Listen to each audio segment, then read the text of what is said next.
Hello everybody, and welcome back. It's kind of a gloomy day in the south of Illinois, so we're doing some model building.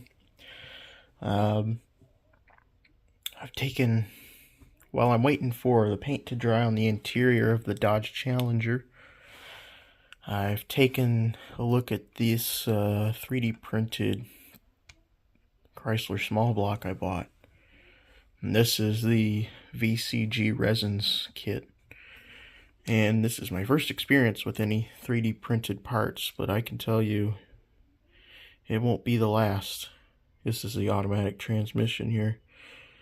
If it'll focus, hopefully you can look at the detail it has. Let me try to zoom in, maybe it'll focus in. Oh yeah. Really no print lines. I know the resolution seems pretty high. Here's the block. If I zoom in more, you can see there is a casting number on the side of the block, just like there would be in real life. And this is 1/25th scale, so let's see, what else do we have? Here's the stock valve covers. And then it even has some dress-up valve covers with it. I'll be using the stock ones. And here's a bag with all the little accessories and the stock air cleaner and whatnot. And it comes with a Mopar Performance air cleaner. But I just wanted to show this part off. This is my first experience with anything like this. Here's the interior, if you want to take a look at it. Flat black, and then the Challenger was kind of supposed to be a personal luxury vehicle, so a little bit of fake wood goes a long way. It's just various brown paints and dry brushed, because it's got wood grain pattern, so I dry brushed that part. And then the things like the center console, the rear seat, and the door inserts were all glossed over. And for that, this is something that I've picked up, we shall say. Give me just a second here. Something I've learned is a lot of times the book will call for flat black and gloss black at the same time, especially AMT.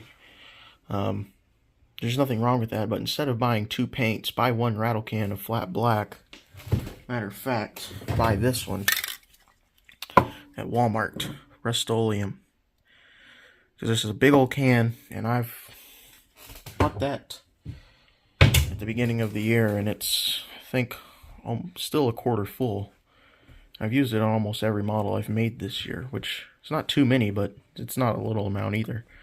But buy that black can, and then go to Hobby Lobby if you have some. If you have one, order this Vallejo matte varnish and gloss varnish.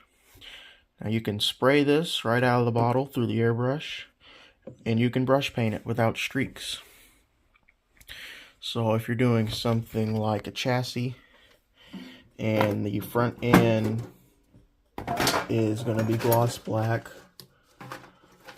while everything else is flat, or you want to pick out the interior like I did here, you spray it flat black and then you brush on the gloss where you need it, instead of having to fiddle with two different paints and thinning two different paints and whatnot. Same thing, it's still drying. Here's the front seats and the dash. Well, it's not the correct dash for a 74, but there's really no way around that for me, so I'm just going to go with it. You really can't see it anyway. This will be a black interior car, and it'll probably be green like that one with a black roof. It'll most likely look like that, just different front end and different wheels. But I'm going to start on this motor here, this engine. This is the This will be a 340, I believe. 73, you could get the 318, 316, one of those two. Or the 340. This is a Chrysler small block. And in 74, you could only get the 340. So that's what I'm going to do. I got the automatic transmission. Like I said, this is going to turn out into Grandpa's cruiser here. You know, he went down, picked out the base model Challenger, and that's the car he's going to drive for the rest of his life, so he got the automatic. So that's what I'm doing right now. You know, this channel is called Scale Model Apprentice, so I'm always learning new things, and that's one of the biggest ones I've learned right there, is that with the varnish. And, yeah, so, I think that's it. So, have a good evening. Anyone who was in that hurricane, hope you're doing well. We got a lot of rain from it, but as far as I know, no one got hurt up here a ways, so it's been raining for the past three and a half days. It just quit today. But yeah, so thanks for watching. Check out the forum for this. I'll put it in the description, and we will see you next time. Bye-bye.